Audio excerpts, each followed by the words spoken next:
അപ്പം ഞാൻ ചോദിക്കുന്നത് ന്യായാധിപരെ നിങ്ങൾക്ക് നിങ്ങളുടെ കീഴിൽ പ്രവർത്തിക്കുന്ന ഈ പ്രത്യേക അന്വേഷണ സംഘത്തിന്മേൽ ഒരു നിയന്ത്രണവും ഇല്ലേ? കോടതി തൃപ്തി പ്രകടിപ്പിച്ച ഈ അന്വേഷണ സംഘത്തിൻ്റെ അന്വേഷണത്തിൻ്റെ ഇതുവരെയുള്ള ആകെ തുക എന്ന് പറയുന്നത് 574 ഗ്രാം സ്വർണം കൊണ്ടുവന്ന് വെച്ചതും കുറേ പേര് ജാമ്യത്തിൽ പോയതുമാണ്. അല്ലാതെ എന്താണ് ഇതിനകത്ത് സംഭവിച്ചിട്ടുള്ളത്? ദേവസ്വം ബെഞ്ച് 9 പോയിന്റുകൾ ഗൂഢാലോചനയുടെ കാര്യത്തിൽ പറഞ്ഞിരുന്നില്ലേ? അതിലെന്ത് ചെയ്തു SIT ഇതുവരെ? എന്തെങ്കിലും പുല്ല് ചെയ്തോ SIT ഇതുവരെ? SIT അന്വേഷിക്കുന്നതിന് പകരം ഇതിനകത്ത് മൊഴി തന്ന ഒരാളുടെ പേര് പറഞ്ഞു ഉടനെ അയാളെ വിളിച്ച് ചോദ്യം ചെയ്യുന്നു, ഒന്നുമില്ല എന്നും പറഞ്ഞ് ക്ലീൻ ചിറ്റ് കൊടുത്തു. ഇതിനാണോ ഈ SIT എന്ന് പറഞ്ഞ ഈ സാധനത്തിനെ അവിടെ ഇരുത്തിയിരിക്കുന്നത്?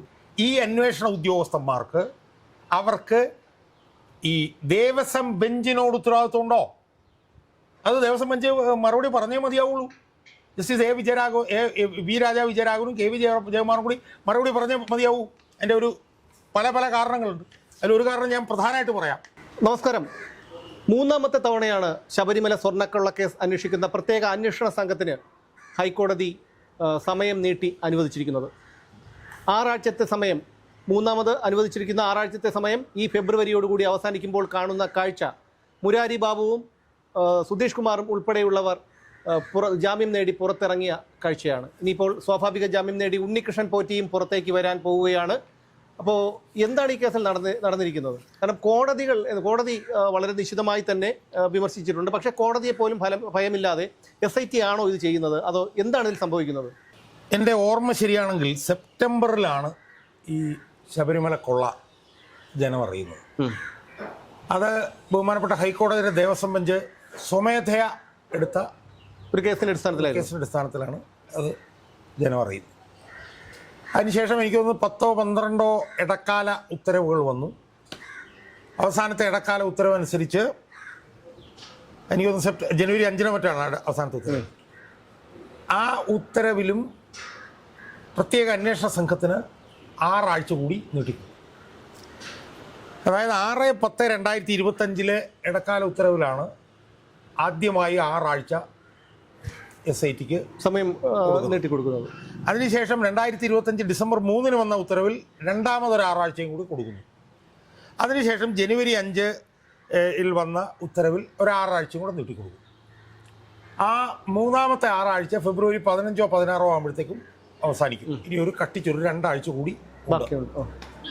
അപ്പോൾ 6 ആഴ്ചകൾ എന്ന് പറഞ്ഞാൽ 18 ആഴ്ചകൾ എന്ന് പറയുമ്പം ഏതാണ്ടൊരു 130-135 ദിവസത്തെ അന്വേഷണം ഹൈക്കോടതി തന്നെ തീരുമാനിച്ച് ഹൈക്കോടതി തന്നെ കണ്ടുപിടിച്ച ഉദ്യോഗസ്ഥന്മാർ നടത്തിക്കൊണ്ടിരിക്കുക. ഇനി അന്വേഷണം എന്ന് പറയുമ്പോൾ ആ അന്വേഷണം എങ്ങനെ നടത്തണമെന്നുള്ളത് പോലും ഹൈക്കോടതി മാർഗനിർദ്ദേശം നൽകിയിരുന്നു. അതിൽ എൻ്റെ അറിവ് ശരിയാണെങ്കിൽ 2025 ഒക്ടോബർ 21 ഇടക്കാല ഉത്തരവിൽ ഹൈക്കോടതി പറഞ്ഞു ഇതിനകത്ത് ഒരു ലാർജർ കോൺസ്പിറസി, വിശാലമായിട്ടുള്ളൊരു ഗൂഢാലോചന നടന്നിട്ടുണ്ട് എന്ന് പറഞ്ഞിട്ട് ഗൂഢാലോചനയുടെ 9 കാരണങ്ങൾ എണ്ണി പറഞ്ഞിട്ടുണ്ട് ഹൈക്കോടതി പ്രത്യേക അന്വേഷണം. അപ്പം ഈ വിഷയം പുറത്തു കൊണ്ടുവരുന്നതിന് ശേഷം പ്രത്യേക അന്വേഷണ സംഘത്തെ വയ്ക്കുന്നു, അതിനകത്ത് ആളുകളെ നിയമിക്കുന്നു. ആ ആളുകൾക്ക് എന്തന്വേഷിക്കണം എന്നതിൻ്റെ 9 ഗൂഢാലോചനയുടെ 9 ഉദാഹരണങ്ങൾ 21 ഒക്ടോബർ 2025 ഉത്തരവിൽ കോടതി പറഞ്ഞിട്ടുണ്ട്. ആ 9 ഗൂഢാലോചനയുടെ 9 ഉദാഹരണങ്ങൾ അന്വേഷിക്കണം എന്ന് പറഞ്ഞിട്ട് ഇപ്പം നവംബർ 21, ഡിസംബർ 21, ജനുവരി 21, 3.5 മാസം കഴിഞ്ഞിരിക്കുന്നു. ഹൈക്കോടതി പ്രത്യേക അന്വേഷണ സംഘത്തോട് 9 ഗൂഢാലോചനകൾ അന്വേഷിക്കണം എന്ന് പറഞ്ഞിട്ട്. അപ്പോൾ സെപ്റ്റംബറിൽ ഇത് സ്വമേധയാ പുറത്തു കൊണ്ടുവന്നു. 12 ഉത്തരവുകൾ, ഇടക്കാല ഉത്തരവുകൾ വന്നു. SIT രൂപീകരിച്ചു. അതിൽ ആളുകളെ തീരുമാനിച്ചു. അവരോട് ഇന്ന കാര്യങ്ങൾ അന്വേഷിക്കണമെന്ന് പറഞ്ഞു. ഇത്തരം കാര്യങ്ങളെല്ലാം പറഞ്ഞിട്ട് ഇപ്പോൾ സെപ്റ്റംബർ കഴിഞ്ഞ് ഒക്ടോബർ, നവംബർ, ഡിസംബർ, ജാനുവരി 4 മാസങ്ങൾ കഴിഞ്ഞിരിക്കുന്നു. ഈ 4 മാസങ്ങൾ കഴിയുന്നതിൻ്റെ മുന്നോടിയായിട്ട് 2026 ജനുവരി 5-നാണ് 12ാമത്തെ ഇടക്കാല ഉത്തരവ്. ആ 12ാമത്തെ ഇടക്കാല ഉത്തരവിൽ ഹൈക്കോടതി 6-ാം പാരഗ്രാഫിലാണെന്നു ഒരു കാര്യം പറഞ്ഞു. ഈ പ്രത്യേക അന്വേഷണ സംഘം ഞങ്ങൾക്ക് തന്ന റിപ്പോർട്ട് പരിശോധിച്ചതിനെ തുടർന്ന് we are satisfied with the investigation. അതായത് ഈ അന്വേഷണത്തിൽ ഞങ്ങൾ തൃപ്തിയുണ്ട്. It is being carried out in a professional and thorough manner leaving no stone unturned. അതായത് അവർ ഞങ്ങൾക്ക് തന്ന റിപ്പോർട്ടിൽ നിന്ന് ഈ റിപ്പോർട്ടിൽ ഞങ്ങൾ തൃപ്തരാണ്. അത് വളരെ പ്രൊഫഷണലായിട്ടും വളരെ ആഴത്തിലും വളരെ തറോ ആയിട്ടും ലീവിങ് നോ സ്റ്റോൺ അൺടേൺഡ് എന്ന് പറഞ്ഞാൽ ഒരു ഭാഗവും അന്വേഷിക്കാൻ ബാക്കി വെക്കാതെ, അതാണ് ലീവിങ് നോ സ്റ്റോൺ അൺടേൺഡ് എന്ന് പറയുന്നത്. മനസ്സിലായി എന്ന് പറഞ്ഞ് പ്രത്യേക അന്വേഷണ സംഘത്തിന് ജനുവരി 5-ൻ്റെ തങ്ങളുടെ 12ാമത്തെ ഇടക്കാല ഉത്തരവിലും ബഹുമാനപ്പെട്ട ഹൈക്കോടതിയുടെ ദേവസ്വം ബെഞ്ച് ക്ലീൻ ചിറ്റ് കൊടുത്തിട്ടുണ്ട്. അപ്പോൾ ഈ പശ്ചാത്തലത്തിൽ ഒരു പൊതുപ്രവർത്തകൻ എന്നുള്ള നിലയിലും ഒരു അഭിഭാഷകൻ എന്നുള്ള നിലയിലും ഒരുപക്ഷെ ഈ ദേവസ്വം ബെഞ്ചിൻ്റെ ഈ വിധിന്യായങ്ങൾ ഏറ്റവും ആഴത്തിൽ പരിശോധിച്ചിട്ടുള്ള ഒരാളെന്നുള്ള നിലയിലും നമ്മൾ ഈ ഡി എൻ എയിൽ തന്നെ നമ്മൾ എനിക്ക് തോന്നുന്നു ഒരു 10-40-ലധികമെങ്കിലും വീഡിയോ ഒരാളെന്നുള്ള നിലയിലും എനിക്ക് ചോദ്യങ്ങൾ ചോദിക്കാനുള്ള SIT-യോടല്ല. കാരണം SIT എന്ന് പറയുന്നത് ഹൈക്കോടതിയുടെ ഹൈക്കോടതിയുടെ മൊത്തം നിയന്ത്രണത്തിൽ, അതായത് ഹൈക്കോടതി പറയുന്നതാണ് ചെയ്യുന്നത്. അതുകൊണ്ട് എനിക്ക് പ്രത്യേകിച്ച് SIT-യോടൊന്നും ചോദിക്കാനില്ല. എനിക്ക് ചോദിക്കാനുള്ളത് ബഹുമാനപ്പെട്ട ഹൈക്കോടതിയുടെ ദേവസ്വം ബെഞ്ചിനോടാണ്. ആ ദേവസ്വം ബെഞ്ചിനോട് എനിക്ക് ചോദ്യങ്ങൾ ചോദിക്കാനുണ്ടെന്ന് പറയുമ്പോൾ ഈ ദേവസ്വം ബെഞ്ചിൻ്റെ ഈ അന്വേഷണത്തെ ഒരുപക്ഷെ ഏറ്റവും കൂടുതൽ പൊതുമണ്ഡലത്തിൽ പിന്തുണച്ച ഒരു പൊതുപ്രവർത്തകൻ ഞാനായിരിക്കും എന്നാണ് ഞാൻ വിശ്വസിക്കുന്നത്. ആ ദേവസ്വം ബെഞ്ചിനെതിരെ പല വിമർശനങ്ങൾ വന്നപ്പോൾ പോലും അതിനെല്ലാം മറികടന്നുകൊണ്ട് ഈ ദേവസ്വം ബെഞ്ചിനെ ഞാൻ പിന്തുണയ്ക്കുകയായി. എന്താണ് അടിസ്ഥാനമായി അന്വേഷിക്കാൻ ദേവസ്വം ബെഞ്ച് പറഞ്ഞത്? ഈ 1998 UB ഗ്രൂപ്പ്, മല്ലയ്യയുടെ UB ഗ്രൂപ്പ് വന്ന് ശ്രീകോവിലും അനുബന്ധ കാര്യങ്ങളിലൊക്കെ നടത്തിയിട്ടുള്ള സ്വർണ്ണം പൂശൽ, 30 കിലോ ഉള്ള സ്വർണ്ണം പൂശലുമായി ബന്ധപ്പെട്ടിട്ടുള്ള കട്ടളപ്പാളി, വാതിൽ, പ്രഭാമണ്ഡലം, പീഠങ്ങൾ, എല്ലാം ഉണ്ട്. അതിൽ നിന്ന് ഉണ്ണികൃഷ്ണൻ പോറ്റിയുടെ നേതൃത്വത്തിൽ സ്വർണം അടിച്ചു മാറ്റി കൊണ്ടുപോയി. ആ അടിച്ചു മാറ്റി പോയ വിഷയമാണല്ലോ ഇവരുടെ അന്വേഷണത്തിലെ പരിഗണനാ വിഷയം. അത് സംബന്ധിച്ച് 2 കേസുകൾ അവരെടുത്തിട്ടുണ്ട്. ഒന്ന് 3700/2025, ഒന്ന് 3701/2020. ഒന്ന് കട്ടിളപ്പാളിയും ഒന്ന് ദ്വാരപാലക ശില്പങ്ങൾ. ഈ 2 FIR-ന്മേലാണ് ഈ അന്വേഷണം ഇപ്പോൾ നടന്നുകൊണ്ടിരിക്കുന്നത്. അപ്പോൾ ആ അന്വേഷണങ്ങൾ സംബന്ധിച്ച് നമ്മളിപ്പോൾ എത്തി നിൽക്കുന്നത് എവിടെയാണ്? ഞാൻ ദേവസ്വം ബെഞ്ചിനോട്, ഈ വീഡിയോയിൽ എൻ്റെ ചോദ്യങ്ങൾ മുഴുവൻ ബഹുമാനപ്പെട്ട ദേവസ്വം ബെഞ്ചിനോടാണ്, SIT-യോടെ അല്ല. കാരണം പ്രത്യേക അന്വേഷണ സംഘം ഗൂഢാലോചന തന്നെ 9 കാരണങ്ങൾ അന്വേഷിക്കണമെന്ന് ഹൈക്കോടതി പറഞ്ഞത്. ഇപ്പം എനിക്ക് ദേവസ്വം ബെഞ്ചിനോട്, ബഹുമാനപ്പെട്ട ദേവസ്വം ബെഞ്ചിനോടും, അതായത് ഞാൻ ഏറ്റവും കൂടുതൽ പിന്തുണച്ചിട്ടുള്ള ജസ്റ്റിസ് വി രാജാ വിജയരാഘവനോടും KV ജയകുമാറിനോടും അടങ്ങുന്ന ദേവസ്വം ബെഞ്ചിനോട് എനിക്ക് ചോദിക്കാനുള്ളത്, എവിടെ എത്തി നിൽക്കുന്നു ഈ അന്വേഷണം?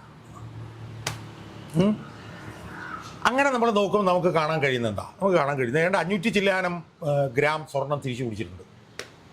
അത് ഈ എന്ത് ഭണ്ഡാരിയാണ്? പങ്കജ് ഭണ്ഡാരിയിൽ നിന്നും ഗോവർദ്ധനിൽ നിന്നും പിടിച്ച് തൊണ്ടിയായിട്ട് കോടതിയിൽ കൊണ്ടുവന്ന് സമർപ്പിച്ചിട്ടുണ്ട്. വാജി വാഹനവും തൊണ്ടിയായിട്ട് കോടതിയിൽ കൊണ്ടുവന്ന് സമർപ്പിച്ചു. തന്ത്രിയുടെ വീട്ടിൽ നിന്ന് കണ്ടത്. ഈ 574 ഗ്രാം സ്വർണം എന്ന് പറയുന്നത് എന്താണെന്നറിയാമോ? 574 ഗ്രാം സ്വർണം എന്ന് പറയുന്നത് തങ്ങൾ ശബരിമലയിൽ നിന്ന് പുറത്തേക്ക് കൊണ്ടുപോയ ഈ കട്ടളപ്പാളികളിലും വാതിലിലും ഒക്കെ ഉള്ള സ്വർണം തിരിച്ച് പൂശിയതിനെ തുടർന്ന് ബാക്കി വന്ന ഉരുക്കിയെടുത്ത 574 ഗ്രാം സ്വർണം എന്ന് അവർ പറഞ്ഞത്. ഈ കോടതി നിരീക്ഷണത്തിൽ പ്രവർത്തിക്കുന്ന ഈ SIT ഈ പങ്കജ് ഭണ്ഡാരിയുടെയും ഗോവർദ്ധൻ്റെയും ഈ വാദഗതി തൊണ്ട തൊടാതെ വിഴുങ്ങിക്കൊണ്ട് അവർ പറഞ്ഞതനുസരിച്ച് ഈ 574 ഗ്രാം സ്വർണം തൊണ്ടിയാണെന്ന് അവർ പറഞ്ഞത് അതിൽ പ്രതികളെ പറഞ്ഞത് അംഗീകരിച്ചുകൊണ്ട് കൊണ്ടുവന്ന് കോടതിയിൽ ഹാജരാക്കി. ഇതിലെന്ത് ആലോചിച്ച് നോക്ക് നിങ്ങൾ. പ്രതികൾ പറയുകയാണ് ഇതിൻ്റെ ബാക്കി, അതിൻ്റെ എന്ന് മാത്രമല്ല ഉരുക്കി അതിൻ്റെ ബാക്കിയെന്ന് പോലുമല്ല അവർ പറയുന്നത്. ഉരുക്കിയതിന് ശേഷം ബാക്കി വന്നതിന് സമമായിട്ടുള്ള, അതിന് ഇക്വലൻ്റ് ആയിട്ടുള്ള സ്വർണ്ണം എന്നാണ് പറഞ്ഞത്. അപ്പോൾ അതുപോലുമല്ല എന്നുള്ളതാണ്. അതെ. അപ്പോൾ അത് കൊണ്ടുവന്ന് തൊണ്ടി മുതലായിട്ട് കൊണ്ടുവെക്കുന്നു. എന്ത് യുക്തിയാണ് ഇതിനകത്ത്? 1. 2, വാജിവാഹനം തൊണ്ടിയായിട്ട് പിടിക്കുന്നു. വാജിവാഹനമായി ബന്ധപ്പെട്ട് അന്വേഷിക്കാനായിട്ട് FIR പോലും രജിസ്റ്റർ ചെയ്തിട്ടില്ല. FIR രജിസ്റ്റർ ചെയ്തത് കട്ടളപ്പാളിയും ദ്വാരപാലക ശില്പമാണ്. മനസ്സിലായില്ലേ? അത് സംബന്ധിച്ചാണ് അന്വേഷണം നടക്കുന്നത്. അപ്പോൾ FIR പോലും ഇല്ലാത്ത ഒരു കേസ്, FIR പോലും ഇല്ലാത്തൊരു വിഷയത്തിൽ വാജിവാഹനം ഏകപക്ഷീയമായി കൊണ്ടുവന്ന് കോടതിയിൽ സമർപ്പിക്കും. ഇതാണ് ആകെ നടന്നിട്ടുള്ളത്. അതിൽ തുടക്കത്തിൽ തന്നെ ഒരു കാര്യം പറയാനുള്ളത്, എനിക്ക് 6ാമത്തെ 7ാമത്തെ ഇടക്കാല റിപ്പോർട്ടിലാണ് ഈ സുഭാഷ് കപൂർ എന്ന് പറഞ്ഞൊരു കഥാപാത്രത്തെ കുറിച്ചിട്ട് ഹൈക്കോടതി രേഖയിൽ പരാമർശമല്ല, രേഖയിൽ വിധിയിൽ തന്നെ പറഞ്ഞിട്ടുണ്ട് അതിന് സമാനമായിട്ടുള്ള കൊള്ളയാണെന്നുള്ള. അതുകൊണ്ട് അതിനെക്കുറിച്ച് അങ്ങോട്ട് അന്വേഷിക്കണം എന്ന് പറഞ്ഞു. അതിനെ തുറന്നിട്ടാണ് ശ്രീമാൻ രമേശ് ചെന്നിത്തല വിദേശ വ്യവസായയുടെ കാര്യം പറഞ്ഞു. ആ രമേശ് ചെന്നിത്തലയുടെ മൊഴിയെടുത്തു, വിദേശ വ്യവസായയുടെ മൊഴിയെടുത്തു. അയാൾ എന്തോ ഡി മണി എന്ന് പറഞ്ഞൊരു തന്നെ പറഞ്ഞു. അവൻ വന്ന് മൊഴിയെടുത്തു. അവൻ്റെ വഴിക്ക് അവൻ പോയി. അതിനെ തുടർന്ന് എന്ത് സംഭവിച്ചു? ഈ അന്താരാഷ്ട്ര പുരാവസ്തു കള്ളക്കടത്തുകാർക്ക് ഇതിനകത്ത് ബന്ധമുണ്ടോ എന്ന് രമേശ് ചെന്നിത്തല പറഞ്ഞത് ബഹുമാനപ്പെട്ട ഹൈക്കോടതി പറഞ്ഞ കാര്യം പോലും ഈ പ്രത്യേക അന്വേഷണ സംഘം എന്ത് ചെയ്തു? ഡി മണി എന്ന് പറഞ്ഞൊരുത്തനെ ചോദ്യം ചെയ്തിട്ട് വിട്ടയച്ചതോടുകൂടി അങ്ങനെയാണോ ചെയ്യേണ്ടത്? അങ്ങനെയാണോ? SITയോട് ഇത് സംബന്ധിച്ച് അന്വേഷിക്കണം എന്നല്ലേ പറഞ്ഞത്? SITയോട് SIT എന്താ ചെയ്തത്? SIT അന്വേഷിക്കുന്നതിന് പകരം ഇതിനകത്ത് മൊഴി തന്ന ഒരാളുടെ പേര് പറഞ്ഞു ഉടനെ അയാളെ വിളിച്ച് ചോദ്യം ചെയ്യുന്നു. ഒന്നുമില്ല എന്നും പറഞ്ഞ് ക്ലീൻ ചിറ്റ് കൊടുത്തു. ഇതിനാണോ ഈ SIT എന്ന് പറഞ്ഞ ഈ സാധനത്തിനെ അവിടെ ഇരുത്തിയിരിക്കുന്നത്? അതാണോ അവന്മാരുടെ ജോലി? അല്ല, കോടതി പറഞ്ഞ അന്വേഷണമെങ്കിലും ഇവന്മാർ നടത്തണ്ടേ? നടത്തിയിട്ടില്ല. ഇനി ഇപ്പം ഈ 3ാമത്തെ 6 ആഴ്ചയും കൂടി തീരാൻ പോകുന്ന ഈ ഒരു സാഹചര്യത്തിൽ നമ്മൾ നോക്കുമ്പോൾ നമുക്ക് എന്താ കാണാൻ കഴിയുന്നത്? ഇതിൻ്റെ നെറ്റ് റിസൾട്ട് എന്ന് പറഞ്ഞിട്ട് കാണാൻ കഴിയുന്നത്, നെറ്റ് റിസൾട്ടായിട്ട് കാണാൻ കഴിയുന്നത് മുരാരി ബാബു ജാമ്യത്തിൽ പോയി, സുധീഷ് കുമാർ ജാമ്യത്തിൽ പോകാൻ പോകുന്നു, S ശ്രീകുമാർ എന്ന് പറഞ്ഞൊരു അഡ്മിനിസ്ട്രേറ്റീവ് ഓഫീസർ, കാര്യം ഞാൻ പിന്നീട് പറയുന്നത്, അയാൾ ജാമ്യത്തിൽ പോയി. നാളെ 31-ാം തീയതി ഉണ്ണികൃഷ്ണൻ പോറ്റി, 31 നാളെ 3-ാം തീയതി അയാൾ എനിക്ക് തോന്നുന്നു അതെ 2ാമത്തെ കേസിലും അയാൾക്ക് 90 ദിവസം ആദ്യത്തെ ദിവസം പോയി, ആദ്യത്തെ ദിവസം കഴിഞ്ഞു, 2ാമത്തെ ഉടനെ കഴിയും. ബാക്കി പറഞ്ഞ മുരാരി ബാബു, മറ്റേ N വാസു, ഇവരെല്ലാവർക്കും സ്വാഭാവിക ജാമ്യം കിട്ടാൻ പോവുകയാണ്. എന്തുകൊണ്ടാണ് ഞാൻ ഒറ്റ കാര്യം. അപ്പൊ അതുകൊണ്ട് തന്നെ പ്രഥമ ദൃഷ്ടിയാ നമ്മൾ നോക്കുമ്പോൾ ഈ കോടതി ഞങ്ങൾ വളരെ തൃപ്തരാണെന്നും പ്രൊഫഷണൽ ആണെന്നും തറോ ആണെന്നും it is an investigation which just left no stones unturned എന്നൊക്കെ പറഞ്ഞിട്ടുള്ള കോടതി തൃപ്തി പ്രകടിപ്പിച്ച ഈ അന്വേഷണ സംഘത്തിൻ്റെ അന്വേഷണത്തിൻ്റെ ഇതുവരെയുള്ള ആകെ തുക എന്ന് പറയുന്നത് 574 ഗ്രാം സ്വർണം കൊണ്ടുവന്ന് വെച്ചതും കുറേ പേര് ജാമ്യത്തിൽ പോയതുമാണ്. അല്ലാതെ എന്താണ് ഇതിനകത്ത് സംഭവിച്ചിട്ടുള്ളത്? അല്ല, എന്തുകൊണ്ട് ഇടക്കാല റിപ്പോർട്ട് പോലും കൊടുക്കാത്തത്? കാരണം ഇത്രയും പ്രമാദമായിട്ടുള്ളൊരു കേസിൽ ഒരു പ്രത്യേക അന്വേഷണ സംഘത്തെയൊക്കെ രൂപീകരിച്ച് ആ അന്വേഷണ സംഘത്തിൻ്റെ ഓരോ പ്രവൃത്തികളും പൊതുസമൂഹം ഉറ്റുനോക്കുമ്പോൾ കോടതിയുടെ സിംഗിൾ ബെഞ്ച് അത് വളരെ രൂക്ഷമായി തന്നെ ചില അവസരങ്ങളിൽ വിമർശിക്കേണ്ടി വന്നിട്ടുണ്ട്. സിംഗിൾ ബെഞ്ചിന് ദേവസ്വം ബെഞ്ച് വിമർശിച്ചിട്ടില്ല എങ്കിലും ആ ഒരു അവസരത്തിൽ പോലും ഒരു ഇടക്കാല റിപ്പോർട്ട് പോലും കോടതിയിൽ സമർപ്പിക്കാതെ പ്രതികൾക്ക് സ്വാഭാവിക ജാമ്യം കിട്ടാനുള്ള ഒരു വഴി ഒരുക്കി കൊടുക്കാൻ SIT പ്രേരിപ്പിക്കുന്നത് എന്താണ്? അല്ല, ഞാൻ SITയോട് കേന്ദ്രീകരിക്കുന്നില്ല. SIT എന്നെ സംബന്ധിച്ച വിഷയമല്ല ഇതിനകത്ത്. SITയുടെ വീഴ്ചകൾക്കെല്ലാം മറുപടി പറയേണ്ടത് ബഹുമാനപ്പെട്ട ഹൈക്കോടതിയുടെ ദേവസ്വം ബെഞ്ചാണ്. എൻ്റെ മുമ്പിൽ ദേവസ്വം ബെഞ്ച് മാത്രമേ. ഞാൻ ചോദിക്കുന്നത് ഈ SITയുടെ പ്രവർത്തനത്തിൽ എങ്ങനെയാണ് ഈ ദേവസ്വം ബെഞ്ചിന് തൃപ്തി രേഖപ്പെടുത്താൻ കഴിയുന്നത്? ഇത് തറോ ആണെന്ന് എങ്ങനെ പറയാൻ കഴിയുന്നു? ഇത് പ്രൊഫഷണൽ ആണെന്ന് എങ്ങനെ പറയാൻ കഴിയുന്നു? This is an investigation which has left no stones unturned എന്ന് എങ്ങനെയാണ് ദേവസ്വം ബെഞ്ചിന് പറയാൻ കഴിയുന്നത്? എന്താണ് ഈ അന്വേഷണം കൊണ്ട് ഈ 100 ചില്ലാനം ദിവസത്തെ അന്വേഷണം കൊണ്ട് നേടിയത്? ഒന്നാമത്തെ കാര്യം. രണ്ടാമത്തെ കാര്യം, എനിക്ക് ദേവസ്വം ബെഞ്ചിനോട് ചോദിക്കണം, ദേവസ്വം ബെഞ്ച് പറഞ്ഞ കാര്യങ്ങൾ നടപ്പിലാക്കിയിട്ടുണ്ടോ SIT? SITക്ക് ഉത്തരവാദിത്തം ആരോടാണ്? ദേവസ്വം ബെഞ്ച് പല വിധിന്യായങ്ങളിലും പറഞ്ഞിട്ടുണ്ട്, ഈ SIT ഞങ്ങളോട് ആണ് റിപ്പോർട്ട് ചെയ്യേണ്ടത്, ഞങ്ങൾ പറയുന്ന പോലെയാണ് ചെയ്യേണ്ടത് എന്നാണല്ലോ ദേവസ്വം ബെഞ്ച് പറയാറ്. ദേവസ്വം ബെഞ്ച് 9 പോയിന്റുകൾ ഗൂഢാലോചനയുടെ കാര്യത്തിൽ പറഞ്ഞിരുന്നില്ലേ? അതിലെന്ത് ചെയ്തു SIT ഇതുവരെ? എന്തെങ്കിലും പുല്ല് ചെയ്തോ SIT ഇതുവരെ? അപ്പം ഞാൻ കേൾക്കുന്നത്, ഇതിൻ്റെ വാദം നടക്കുമ്പോഴത്തേക്കും കോർട്ട് ഓഫീസറെ പോലും പുറത്താക്കിയിട്ട് കോടതി അന്വേഷണ ഉദ്യോഗസ്ഥനോടാണ് നേരിട്ട് സംസാരിക്കുന്നത് ഞാൻ കേട്ടത്. എന്നിട്ട് എന്തായി? ഞാൻ ചോദിക്കുന്നത്, ഈ അന്വേഷണ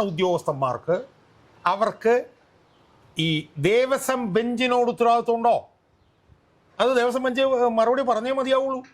ജസ്റ്റിസ് വി രാജാ വിജയരാഘവനും കെ വി ജയകുമാറും കൂടി മറുപടി പറഞ്ഞേ മതിയാവൂ. എൻ്റെ ഒരു പല പല കാരണങ്ങളുണ്ട്. അതിലൊരു കാരണം ഞാൻ പ്രധാനമായിട്ട് പറയാം. അതായത് നവംബർ 5 വിധിന്യായം, ആ വിധിന്യായത്തിലെ ഒരു ഭാഗമുണ്ട്. The further irregularities in connection with the gold plating of ദ്വാരപാലകാസ് ഇൻ സെപ്റ്റംബർ 2025. അതായത് 2025 സെപ്റ്റംബറിൽ ദ്വാരപാലകരുടെ സ്വർണം പൂശുന്നതുമായി ബന്ധപ്പെട്ടിട്ടുണ്ടായിട്ടുള്ള ക്രമക്കേടുകൾ. ഇത് ബഹുമാനപ്പെട്ട ന്യായാധിപന്മാർ ഇത് കേൾക്കുമെന്നാണ് ഞാൻ വിശ്വസിക്കുന്നത്. കേൾക്കുന്ന അവർക്ക് വേണ്ടിയിട്ടാണ് പൊതുപ്രവർത്തനം എന്നുള്ളതിൽ ഞാനീ പറയും. അതിൽ 19 മുതൽ 26 വരെയുള്ള ഖണ്ഡികകൾ, ഇത് രാജാ വിജയരാഘവനൊക്കെ വിധിന്യായം അതിനീ പറയുന്നത്. ഇത് ന്യായാധിപന്മാർ കാണുന്നുള്ളതുകൊണ്ടാണ് ഞാനിത് കാണിക്കുന്നത്. 19, 20, 21, 22, 23, 24, 25, 20 8 ഖണ്ഡികകളിൽ ബഹുമാനപ്പെട്ട ന്യായാധിപന്മാർ 2025 സെപ്റ്റംബറിൽ നടന്ന ക്രമക്കേടുകളെ കുറിച്ചിട്ട് വിശദമായി പറഞ്ഞിരിക്കുന്നത്. സമയപരിമിതി കൊണ്ടാണ്, അല്ലെങ്കിൽ ഞാൻ ആ 8 പാരഗ്രാഫ് ഞാൻ ഇവിടെ വിശദീകരിച്ചേനെ. ഞാൻ ഇവിടെ വിശദീകരിക്കുന്നില്ല, സമയപരിമിതി. എനിക്ക് പിന്നെ ബഹുമാനപ്പെട്ട വി രാജാ വിജയരാഘവനും കെ വി ജയകുമാറിനോട് ചോദിക്കേണ്ടത്, ഈ സെപ്റ്റംബർ 25 ദേവസ്വം ബോർഡ് പ്രസിഡന്റ് ആരായിരുന്നു? ന്യായാധിപന്മാരെന്ന് പറഞ്ഞു പി എസ് പ്രശാന്ത് ആയിരുന്നല്ലോ. ആ പി എസ് പ്രശാന്തിൻ്റെ കാലത്ത് ദ്വാരപാലകരുടെ സ്വർണം പൂശിയതിലുള്ള ക്രമക്കേടുകളെ കുറിച്ചിട്ട് ന്യായാധിപന്മാരെ നിങ്ങളല്ലേ ഈ 8 പാരഗ്രാഫിൽ പ്രശാന്തിൻ്റെ കാലത്തെ പിന്നെ ക്രമക്കേടുകളെ കുറിച്ചിട്ട് നിങ്ങളുടെ നിർദ്ദേശമനുസരിച്ച്, നിങ്ങളുടെ ഉത്തരവനുസരിച്ച് പ്രവർത്തിക്കുന്ന പ്രത്യേക അന്വേഷണ സംഘത്തോട് പറഞ്ഞത് അല്ലേ? നിങ്ങളല്ലേ പറഞ്ഞത്?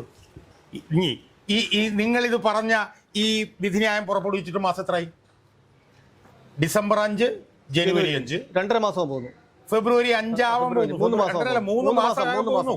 അപ്പൊ ഞാൻ ചോദിക്കുന്നത്, ന്യായാധിപരെ നിങ്ങൾക്ക് നിങ്ങളുടെ കീഴിൽ പ്രവർത്തിക്കുന്ന ഈ പ്രത്യേക അന്വേഷണ സംഘത്തിന്മേൽ ഒരു നിയന്ത്രണവും ഇല്ലേ? കാരണം നിങ്ങളുടെ ഉത്തരവുകൾ പോലും ലംഘിക്കുകയല്ലേ. നിങ്ങൾ സുഭാഷ് കപൂറിനെ കുറിച്ച് അന്വേഷിക്കാൻ പറഞ്ഞാൽ അന്വേഷിച്ചോ? ഇല്ലല്ലോ. ഇനി വേറെ ഒരുപാട് കാര്യങ്ങളുണ്ട്. ഒരു പ്രധാനപ്പെട്ട വിഷയം കൂടെ ബഹുമാനപ്പെട്ട ന്യായാധിപന്മാർ മനസ്സിലാക്കണം. അതായത് ഈ കേസിൽ ഒരു 6ാം പ്രതിയുണ്ട്, എസ് ശ്രീകുമാർ. അയാൾ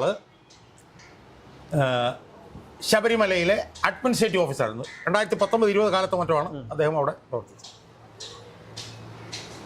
അപ്പോൾ 19/7/2019 ഈ ദ്വാരപാലക ശില്പങ്ങളൊക്കെ പുറത്തു കൊണ്ടുപോകുന്നതുമായി ബന്ധപ്പെട്ടിട്ടുള്ള മഹസറിൽ സാക്ഷികളിൽ ഒരാളായി ശ്രീകുമാർ ഒപ്പുവെച്ചു. ഇങ്ങനെ ഡേറ്റ് പറയുന്നത് ന്യായാധിപന്മാർ പ്രത്യേകം കേൾക്കണം. 19/7/2019 ആണ് അയാൾ സാക്ഷിയായിട്ട് ഒപ്പിട്ടത്. അയാളെ പ്രത്യേക അന്വേഷണ സംഘം ഗൂഢാലോചന കേസിൽ പ്രതിയാക്കി. അയാൾ കൊണ്ടുവന്ന് കൊല്ലം വിജിലൻസ് കോടതിയിൽ ജാമ്യാപേക്ഷ കൊടുത്തപ്പോൾ കോടതി എന്ത് ചെയ്തെന്നറിയാവോ? കോടതി പറഞ്ഞ എന്താ പോയിന്റ് എന്നറിയാവോ? ബഹുമാനപ്പെട്ട ന്യായാധിപന്മാർ ഇത് കേൾക്കണം. കോടതി പറഞ്ഞു, അയാൾ ഈ മഹസറിൽ ഒപ്പുവെച്ചു എന്നുള്ളത് ശരിയാണ്. ഈ മഹസറിൽ അയാൾ ഒപ്പുവെച്ചത് 19/7/2019 എന്നാൽ 17/7/2019 അയാൾ ആ സ്ഥാനത്തേക്ക് നിയമിതനാവുന്നത്. അതായത് നിയമിതനായി രണ്ടാമത്തെ ദിവസം. അപ്പോൾ നിയമിതനായി 2ാമത്തെ ദിവസം മേലുദ്യോഗസ്ഥന്മാർ തയ്യാറാക്കിയ അനുസരിച്ച് ഒരു മഹസറിൽ അയാളോട് ഒപ്പുവെക്കാൻ പറഞ്ഞു. അയാൾ ഒപ്പുവെച്ചു.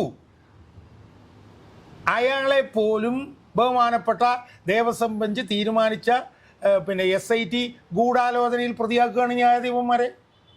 ആ പാവപ്പെട്ടവൻ ജോലിയിൽ ചേർന്ന്. അതുകൊണ്ട് കൊല്ലം വിജിലൻസ് കോടതി ചോദിച്ചത് എന്താണിത്? എന്ത് തെളിവാണ് നിങ്ങൾക്ക് ഇതിനകത്ത് ഹാജരാക്കാൻ പറ്റിയത്? ആ പാവപ്പെട്ടവൻ ജോലി പിന്നെ കയറിയിട്ട് 2 ദിവസമല്ലേ ആയുള്ളൂ. അത് പ്രീ പ്ലാൻഡ് ആയിട്ട് മുകളിലുള്ളവർ പറഞ്ഞ് അയാൾ ഒപ്പിടുകയല്ലേ ചെയ്തു. അയാളൊരു സാക്ഷി മാത്രമല്ലേ. അയാൾ എങ്ങനെയാണ് ഗൂഢാലോചന പങ്കെടുക്കുന്നതെന്ന് പറഞ്ഞിട്ട് ഇയാളുടെ ജാമ്യാപേക്ഷ വന്നപ്പോഴത്തേക്കും ഈ SITയുടെ റിപ്പോർട്ട് എടുത്ത് ചവിച്ചോട്ടെ കളഞ്ഞിട്ട് അയാൾക്ക് ജാമ്യം കൊടുത്തു ന്യായാധിപന്മാരെ. അവിടെയാണ് ഈ പ്രശാന്ത് ഇപ്പോഴും അതാ ഞാൻ പറഞ്ഞത്. അങ്ങനെ ഈ ഇതിനകത്ത് ഒരു പങ്കുമില്ലാതെ ആ ജോലിയിൽ ചേർന്ന 2ാം ദിവസം ഒന്നും അറിയാതെ ഒപ്പുവിട്ടൊരു പാവപ്പെട്ടവനെ പോലും പ്രതിയാക്കുന്ന പ്രത്യേക അന്വേഷണ സംഘം ബഹുമാനപ്പെട്ട ന്യായാധിപന്മാർ 5 നവംബർ 2021 വിധിന്യായത്തിൽ ദ്വാരപാലക ശില്പങ്ങളുടെ പിന്നെ സ്വർണം പൂശിയ 2025 സെപ്റ്റംബറിൽ നടന്ന ക്രമക്കേടുകൾ സംബന്ധിച്ച് 8 പാരഗ്രാഫുകൾ, 1, 2, 3 അല്ല ന്യായാധിപന്മാരെ, 8 പാരഗ്രാഫിൽ വിശദമായി പറഞ്ഞിട്ടും ആ PS പ്രശാന്തിനെ എന്തുകൊണ്ടാണ് ന്യായാധിപന്മാരെ അറസ്റ്റ് ചെയ്യാത്തത്? പറയണ്ടേ?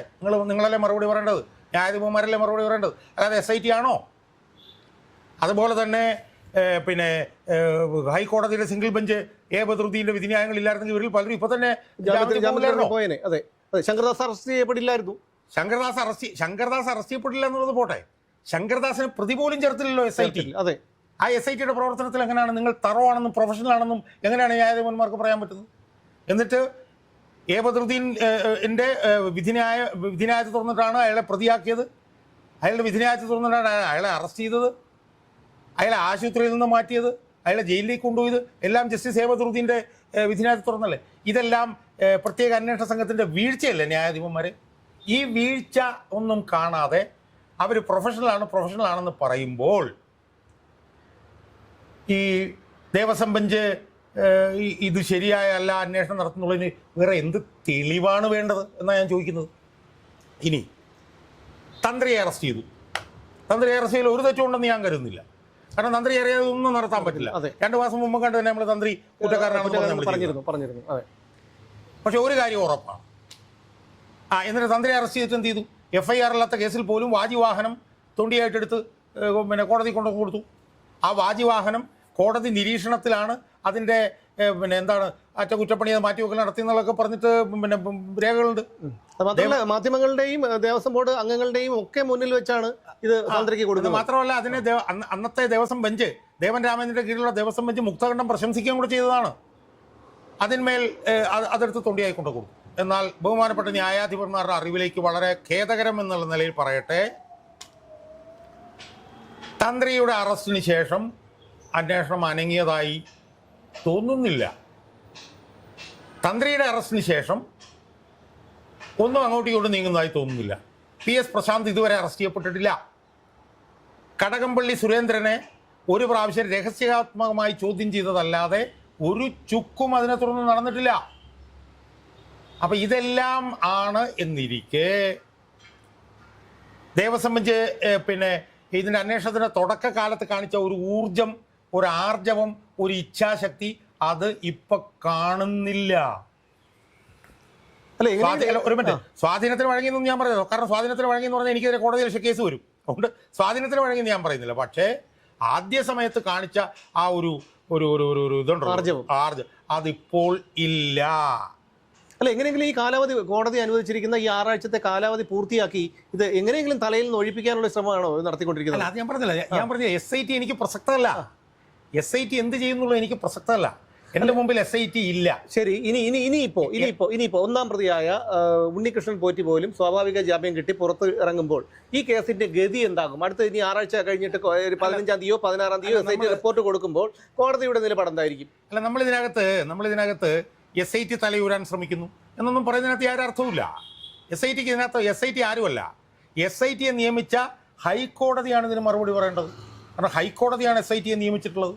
അതുകൊണ്ട് ഹൈക്കോടതിയാണ്, ഈ ദേവസ്വം ബെഞ്ചാണ് ഈ വീഴ്ചകൾക്കെല്ലാം മറുപടി പറയേണ്ടത്.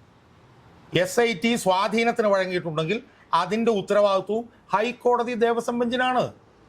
ഹൈക്കോടതി പല അവസരങ്ങളിലും പറഞ്ഞിട്ടുണ്ട്, ഇത് അയ്യപ്പൻ്റെ സ്വത്താണ്, ഇത് പിന്നെ കൊള്ളയടിച്ചുകൊണ്ട് പോയിട്ടുള്ളത്, അതുകൊണ്ട് ഇത് പൊതുജനങ്ങളെല്ലാം നോക്കിക്കൊണ്ടിരിക്കുകയാണ്, ഇത് വിശ്വാസികളുടെ പ്രശ്നമാണ്, പൊതുജനങ്ങളുടെ ആത്മവിശ്വാസം വർദ്ധിപ്പിക്കാൻ വേണ്ടിയിട്ടാണ് ഞങ്ങൾ SITയെ നിയമിച്ചത് എന്നൊക്കെ പറഞ്ഞത് ബഹുമാനപ്പെട്ട ഹൈക്കോടതിയാണ്. സ്വാഭാവികമായും ഇപ്പോൾ എവിടെയാണ് അന്വേഷണം എത്തി നിൽക്കുന്നത് എന്ന് ഹൈക്കോടതി ദേവസ്വം ബെഞ്ചെന്ന് പറയണം. ഈ പോയ സ്വർണം എവിടെ? ഈ പോയ സ്വർണം പിടിച്ചെടുത്തില്ലെങ്കിൽ അത് പ്രോസിക്യൂഷൻ്റെ അടിവേരറക്കും എന്ന് ജസ്റ്റിസ് ബദറുദ്ദീനാണ് പറഞ്ഞത്. തൊണ്ടി മുതൽ എവിടെ പോയി? തൊണ്ടി മുതൽ ആകപ്പാടെ അറസ്റ്റ് ചെയ്യപ്പെട്ടത് ആരാണ്?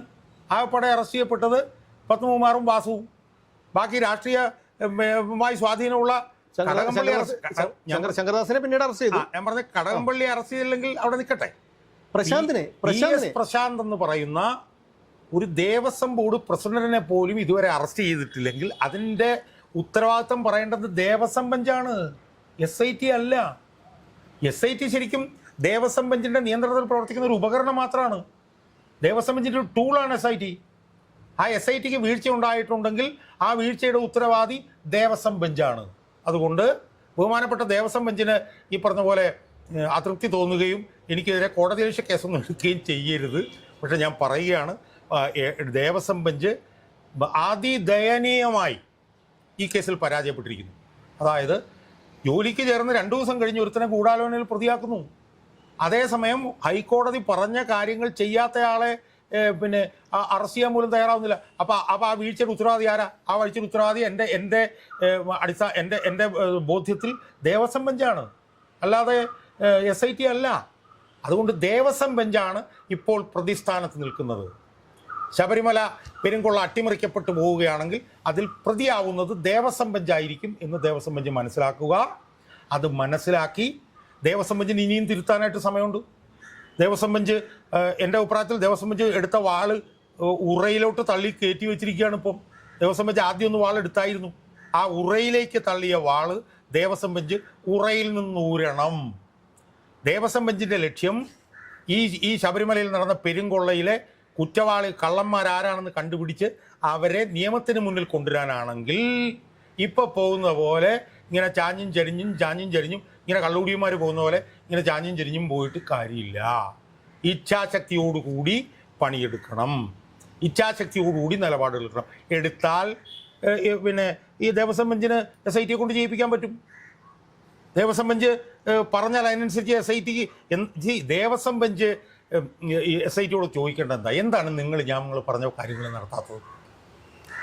ദേവസ്വം ബെഞ്ചിനോട് ചോദിക്കേണ്ടത് ഞങ്ങൾ 2005 നവംബറിൽ ഞങ്ങൾ ഇന്ന കാര്യങ്ങൾ പിന്നെ PS പ്രശാന്തിൻ്റെ കാര്യത്തിൽ ക്രമക്കേടുകളെ കുറിച്ച് പറഞ്ഞു, നിങ്ങളെന്താണ് അയാളെ ചോദ്യം ചെയ്ത് വിട്ടുള്ളത്, നിങ്ങളെന്താണ് അയാളെ അറസ്റ്റ് ചെയ്തത്? പച്ചയ്ക്ക് ചോദിക്കണം. ഞാൻ പറഞ്ഞത് ഞാൻ ഒരു ബെഞ്ച് നല്ലത് ഒരു ബെഞ്ച് ചീത്ത എന്നുള്ള നിലയിൽ താരതമ്യം ചെയ്യല്ല. പക്ഷേ ജസ്റ്റിസ് എ ബദറുദ്ദീൻ കാണിച്ചൊരു ആർജവം ദേവസ്വം ബെഞ്ച് കാണിക്കാൻ തയ്യാറാവണം. ജസ്റ്റിസ് എ ബദറുദ്ദീൻ കാണിച്ച ആർജവം കൊണ്ടാണ് ശരിക്കും KP ശങ്കരദാസ് പിന്നെ ജയിലിലായത്. ശരിക്കും അത് ആ ആർജവം കാണിക്കേണ്ടത് എ ബദറുദ്ദീൻ ആയിരുന്നോ? അല്ല, ആ ആർജവം കാണിക്കേണ്ടത് ഈ കേസിന്റെ ഒരു നാൾ വഴികളിലും ദേവസ്വം ബെഞ്ച് SIT വിമർശിച്ചിട്ടില്ല. അത് ശ്രദ്ധേയമാണ്. അല്ല, ഞാൻ പറഞ്ഞു വരുന്നത് അതിനപ്പുറത്ത് കടന്ന് ജസ്റ്റിസ് എ ബദറുദ്ദീൻ ചോദിച്ച ചോദ്യങ്ങൾ ദേവസ്വം ബെഞ്ചായിരുന്നു ചോദിക്കേണ്ടിയിരുന്നത്. എന്തുകൊണ്ട് ശങ്കരദാസിനെ അറസ്റ്റ് ചെയ്തില്ല? ദേവസ്വം ബെഞ്ച് ചോദിക്കണം. എന്തുകൊണ്ട് PS പ്രശാന്തിനെ അറസ്റ്റ് ചെയ്യുന്നില്ല? ദേവസ്വം ബെഞ്ച് ചോദിക്കണം. എന്തുകൊണ്ട് ജോലിക്ക് കയറുന്നിട്ട് 2 ദിവസം കഴിഞ്ഞ ആളെ നിങ്ങൾ പ്രതിയാക്കി? ദേവസ്വം ബെഞ്ച് ചോദിക്കണം. അപ്പോൾ ദേവസ്വം ബെഞ്ച് ഇങ്ങനെ തലോടി ഇരിക്കുകയാണ് SIT. ആളുകൾ ജാമ്യം കിട്ടി പോവുകയാണ്. പൊതുജനങ്ങളുടെ വിശ്വാസം മുഴുവൻ അടിഞ്ഞുകൊണ്ടിരിക്കുകയാണ്. അങ്ങനെ തകർന്നടിഞ്ഞാൽ ജനങ്ങളുടെ മുമ്പിൽ കുറ്റവാളിയാവുന്ന SIT ആയിരിക്കില്ല, ദേവസ്വം ബെഞ്ചായിരിക്കും എന്നുള്ള ബോധ്യം ദേവസ്വം ബെഞ്ചിനുണ്ടായാൽ നല്ലത്. അല്ലെങ്കിൽ ഇതിലൂടെ തകർന്നടിയുന്നത് നീതിന്യായ വ്യവസ്ഥയുടെ വിശ്വാസ്യതയും കൂടിയായിരിക്കും എന്ന് അവർ മനസ്സിലാക്കിയാൽ അവർക്ക് നല്ലത്. എന്തായാലും ഈ കേസിൻ്റെ ആദ്യ സമയത്ത് തന്നെ ഞാൻ ഉൾപ്പെടെയുള്ള സാധാരണക്കാരുടെ ഒരു നിഗമനം ഉണ്ടായിരുന്നു. ഒരു കാരണവശാലും രാഷ്ട്രീയക്കാരൻ പ്രതികളാകുന്ന കേസുകൾ അതിൻ്റെ വിജയത്തിലെത്തില്ല. എന്ത് സമ്മർദ്ദം ചെലുത്തിയും ഏത് തലം വരെ എത്തിയും അവർ ആ കേസിനെ അട്ടിമറിക്കുമെന്നുള്ള കാര്യം ഈ പറയുന്ന ദേവസ്വം ബോർഡ് മുൻ പ്രസിഡന്റ് PS പ്രശാന്ത്, ആ പ്രശാന്തിനെ കുറിച്ച് 2.5 മാസങ്ങൾക്ക് മുൻപ് തന്നെ ഹൈക്കോടതി വളരെ രൂക്ഷമായ രീതിയിൽ പരാമർശിച്ചിട്ടുള്ളതാണ്. അത് ആ ചർച്ചകളിൽ ഞങ്ങൾ ഈ വിഷയത്തിൽ നടത്തിയ ചർച്ചകളിൽ ഉടനെ തന്നെ പ്രശാന്തിൻ്റെ അറസ്റ്റ് ഉണ്ടാകും എന്നുള്ള തരത്തിലൊക്കെ ഞങ്ങൾ അത് നിഗമനത്തിലെത്തിയിരുന്നു. പക്ഷേ തീർത്തും നിരാശാജനകമെന്ന് പറയട്ടെ, ഈ കേസിൽ ഒന്നും സംഭവിക്കും എന്നുള്ളൊരു പ്രതീക്ഷ ഇപ്പോൾ കേരളത്തിലെ പൊതുസമൂഹത്തിനില്ല. അതിൻ്റെ ഉത്തരവാദി പറഞ്ഞതുപോലെ ഒരു ഹൈക്കോടതിയുടെ ദേവസ്വം ബെഞ്ചിൻ്റെ നിയന്ത്രണത്തിലുള്ള ഒരു ഉപകരണം മാത്രമാണ് SIT. ആ SITയെ നിയന്ത്രിക്കേണ്ടതും അവരെ കൊണ്ട് കാര്യങ്ങൾ ചെയ്യിപ്പിക്കേണ്ടതുമൊക്കെ ഈ പറയുന്ന കോടതി തന്നെയായിരുന്നു. പക്ഷെ എന്തായാലും നിർഭാഗ്യവശാൽ ഓരോ പ്രതികളും ജാമ്യം നേടി പുറത്തിറങ്ങുമ്പോൾ കേരളത്തിലെ പൊതുസമൂഹത്തിന് നീതിന്യായ വ്യവസ്ഥയോടുള്ള ഒരു വിശ്വാസ്യത നഷ്ടപ്പെട്ടുകൊണ്ടിരിക്കുകയാണ് എന്നുള്ള കാര്യമെങ്കിലും ദേവസ്വം ബെഞ്ച് മനസ്സിലാക്കേണ്ടതുണ്ട്. കാരണം ഞങ്ങളുടെയൊക്കെ സാധാരണക്കാരുടെയൊക്കെ ഒരു അഭയകേന്ദ്രമായി ഞങ്ങൾ വീണ്ടും കണ്ടത് കോടതികളെയാണ്. ഈ കോടതിയുടെ ഈ ശക്തമായ നിലപാടുകളുടെ അടിസ്ഥാനത്തിൽ പലപ്പോഴും പല കേസുകളിലും വലിയ പ്രമുഖരൊക്കെ സ്വാധീനമുള്ളവരൊക്കെ ഊരിപ്പോരുമ്പോൾ ഞങ്ങളൊക്കെ വളരെ നിരാശാജനകരായിട്ടിരുന്നിട്ടുണ്ട്. പക്ഷേ ഈ വിഷയത്തിൽ ഹൈക്കോടതി കാണിച്ച ഒരു ആർജവം, അത് ആദ്യഘട്ടങ്ങളിൽ കാണിച്ച ആർജവം പിന്നീട് ഉണ്ടായിട്ടില്ല. എന്തായാലും ഇനി 1-ാം പ്രതിയായ ഉണ്ണികൃഷ്ണൻ പോറ്റി പോലും ജാമ്യം നേടി പുറത്തിറങ്ങുമ്പോൾ ഹൈക്കോടതി ന്യായാധിപന്മാർ ഒന്ന് മനസ്സിലാക്കുക, നിങ്ങളുടെ വിശ്വാസ്യതയാണ് നഷ്ടപ്പെടുന്നത്. അത് ഇനി എന്താകും എന്നുള്ള കാര്യത്തിൽ നമുക്ക് യാതൊരു വ്യക്തതയുമില്ല. കാത്തിരുന്ന് കാണാം.